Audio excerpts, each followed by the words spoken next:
Welcome back to the channel. Today we're going to be reacting to a TikTok that I found. I deemed it pretty interesting, not gonna lie.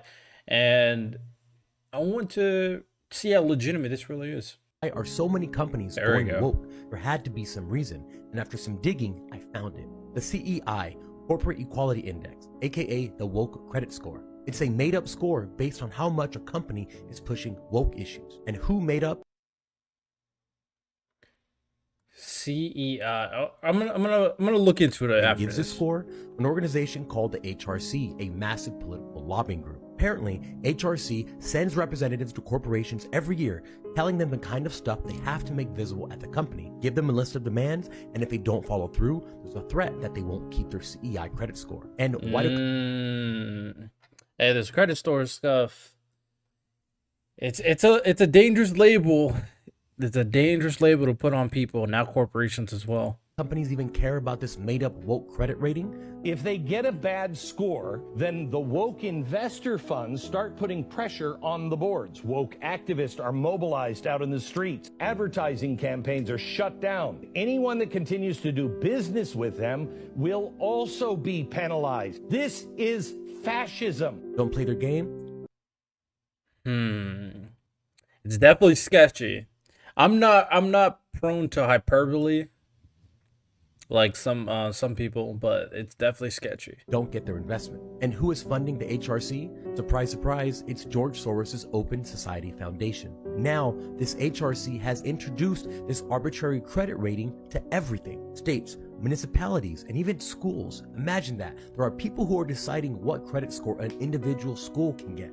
They threaten them by having these big funds withhold investments into them. We now have a made-up scoring system that doesn't physically exist, deciding how much digital money that doesn't physically exist companies get. And it makes people physically act a certain way. This is truly mind control.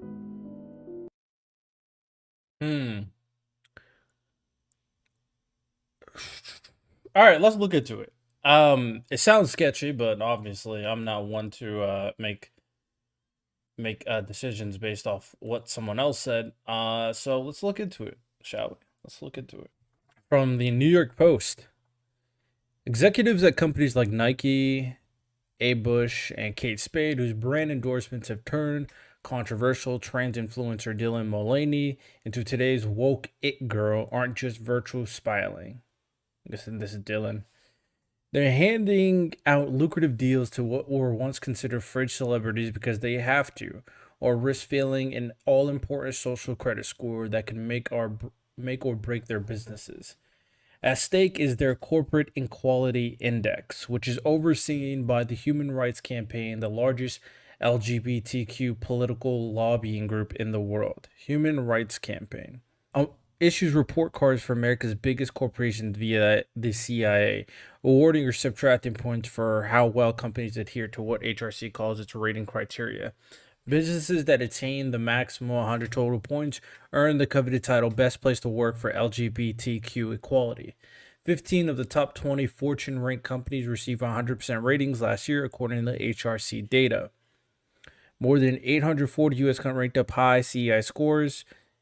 The HRC, which was formed in 1980 and stated the CEI is led by Kelly Robinson, who was named as president in 2022 and was a political organizer for Barack Obama's 2008 presidential election. Interesting. There's 5 major criteria. Woke rating. Workforce protections, 5 points possible. No discrimination for employment for sexual orientation or gender identity. I mean, for the most part, that doesn't sound too crazy. Like, you don't want people discriminating against other people, right? So no discrimination, very valid. Inclusive benefits. Criteria here includes providing healthcare for sex couples. I'm guessing it's same-sex couples. Includes providing healthcare for same-sex couples. Interesting how, they only want to do same-sex couples. What about like non-same-sex couples? I guess they're excluded from this criteria. 50 points possible. Supporting inclusive culture, including gender-neutral dress codes and trans-inclusive restroom/facilities policy. Gender neutral dress code. I mean, to each their own in terms of the businesses. Gender neutral, I guess, like everybody wears pants, unless it's trying to tell guys to wear skirts, which would be kind of weird.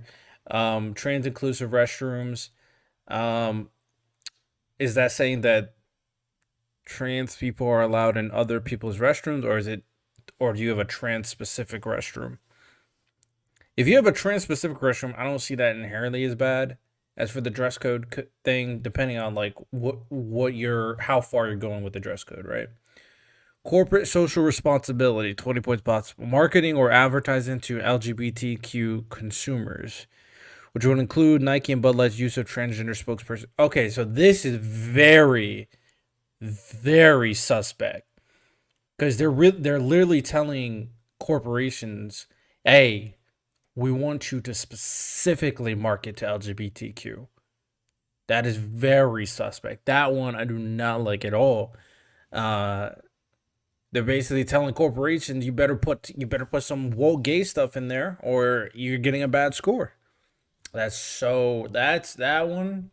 That one's not good. That was a bad one right there. Responsible citizenship. Points deducted if a company gives money to organizations' primary mission includes advocacy against LGBTQ equality, which is not defined but could include Christian groups.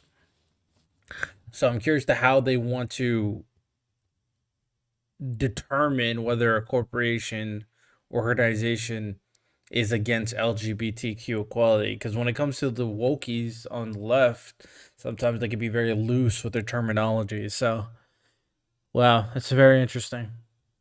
A company can lose CIE points if it doesn't fulfill HRC's demand for integration and intersectionality and professional development, skill based or other training. It's crazy how I wonder if they ever had a scoring system when it came to like race based stuff, right?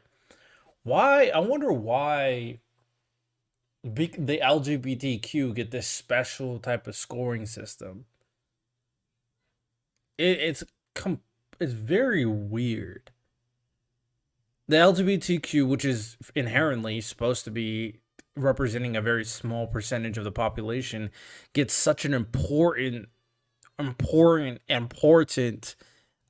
jut tool in use for corporations, in controlling corporations, so to speak. Because considering that a lot of these corporations are 100% CIE scores, indicates that they're whipped to this scoring system. That's so peculiar. My personal take on it is that when it comes down to the LGBTQ community, it's just easy to control them. And these lobbying groups, these organizations, they know this. They know how to control them because there's two ways to kind of think in terms of like political or cultural issues, and you can either think in a very emotional way, or you could think in a very logical way. And when it comes down to the LGBTQ and the left wokies, crazy lefties, a lot of them lead with emotion. They lead purely with emotion. So it's easier to control someone who primarily does act upon emotion. So because there's no I don't see any like logical reasoning why this scoring system exists for a community that inherently is supposed to be a minority community, especially considering when you have like all these races with like Latino, Black, Asian, Indian, Arabic. They don't have any of this, and this woke score has nothing to do with like different minority groups and just talking about LGBTQ stuff. I don't know. It's very suspect. It's extremely suspect. A company can lose CIE points. Blah blah. Blah. Political Posco runs a site called New Discourse. Has told the Post that the Human Rights Campaign administers the CIE ranking like an extortion racket, like the mafia. It doesn't just sit back passively either. HRC sends representatives to corporations every year, telling them what kind of stuff they have to make visible at their company. They give them a list of demand. If they don't follow through, there's a threat that you won't keep your CEI score. The CEI is a lesser known part of the burgeoning ESG, environmental, social, and corporate governance, ethical, and investing movement. I know this This also has to do, I believe this has to do with BlackRock, personally. Increasingly pushed by the country's top 3 investment firms, and I think one of them is BlackRock. Yes, it literally says it right here. ESG funds invest in companies that impose fossil fuels, push for unionization, and stress racial and gender equality over merit hiring and board selection. So, one thing I did see is that there are these large corporations, as they say here. As a result, some American CEOs are more concerned about pleasing BlackRock, Vanguard, and State Street Bank, who are among the top shareholders of most American publicly traded corporations, than they are about irritating conservatives, numerous sources told the Post. This is a primary example of the elites kind of taking control of the discourse, right? These 3 corporations, I don't know what their intention is necessarily. Because inherently the ESG is supposed to be some like positive thing for human society, right? You want to make sure that the environment's good with the opposing fossil fuels. Is it purely the fact that you want to oppose fossil fuels, or is there an ulterior motive in terms of controlling the energy output and the energy grid in terms of, controlling the monetization in reference to consumer energy? When it comes to push for unionization, I'm curious to see what they mean by that, because you could argue unionization in terms of bringing America together inherently is not happening because of all these movements. But if it did happen, it would make it easier to kind of control, right? And then stress racial and gender equality. I agree with gender and racial equality, but using the methods that they're using in reference to the CEI score is not doing that at all. So it makes you think, are these corporations doing these? Also, these corporations are run by people who think they know better than all other people, so that's why they put these things in place. Are they doing this in benefit of humanity? Do they think they're some moral justice warrior and based on what they believe that's how things should be? Or is there an ulterior motive? I'm very curious. Millennium's new ad campaigns with Bud Light and Nike or whatever. Okay. The big fund managers like BlackRock all embrace this ESG orthodoxy and how they apply pressure to top corporate management teams and boards, and they determine, in many cases, executive compensation and bonuses and who gets reelected or reapplied to boards. So not only one thing based on the video they said in terms of like your tax status, but because ESG and the BlackRock and other corporations kind of control it, they can control your business from top down, basically based on how much they own in terms of the shares, right? BlackRock CEO Larry Fink, who oversees assets worth $8.6 trillion, has been called the face of ESG.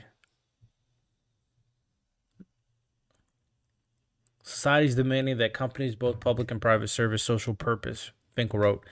To prosper over time, every company must not only deliver financial performance, but also show how it makes a positive contribution to society. I think the sentiment is there, but the way they're going about it and the movements they're choosing to advocate for, is it really helping? Like the CEI score, inherently, I don't see any benefit from that thing. It's pushing trans equality, LGBTQ equality to an extent, but then you're going another level with it, which is kind of the suspect situation that we're kind of dealing with, right? So, I mean, that's my take. I don't want to go too deep. I might do a whole podcast episode where I really just break down CEI score and ESG. I might do a whole podcast episode about that. I'm gonna write that down. But yeah, that's a little suspect. But for my purposes, let me just write this down.